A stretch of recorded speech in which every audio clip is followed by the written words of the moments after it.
आपको बिलासपुर की रंजुता की धोखेबाजी दिखाते हैं, क्योंकि अब शादी 7 जन्मों का बंधन नहीं बल्कि चंद लम्हों का मजाक बनकर रह गई है।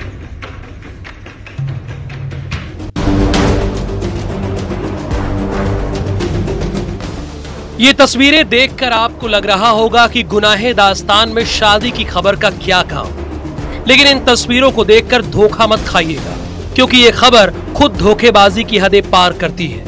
इन तस्वीरों में दिख रहा शादीशुदा जोड़ा बिलासपुर का है। शादी होने के 20 दिन बाद कुछ ऐसा घटा जिसने ससुराल वालों के होश फाख्ता कर दिए और पति पत्नी के रिश्तों में प्यार और धोखे का ऐसा टर्न आया कि पति सर पीटता रह गया। असल में शादी के बाद परंपरा के मुताबिक नवविवाहित पत्नी रंजिता जोशी अपने मायके चली गई। मस्तूरी निवासी नवविवाहित युवक अंकित महिलंगे अपनी पत्नी को लेने पहुंचा, लेकिन अंकित जब पत्नी रंजिता को ससुराल से विदा कराकर घर ला रहा था, तभी बीच रास्ते में 3 युवकों ने फिल्मी अंदाज में उसकी मोटरसाइकिल को रोक लिया और उसकी जमकर धुनाई की।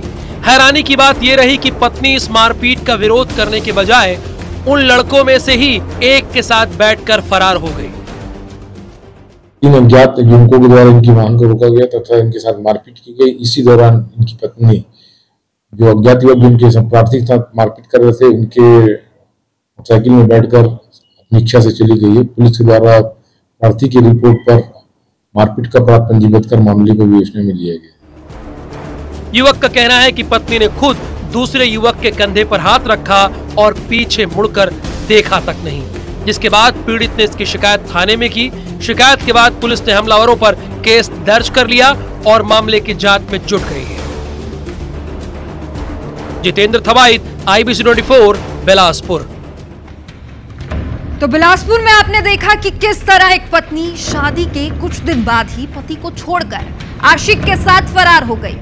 गनीमत रही कि अंकित की कम से कम जान तो बच गई।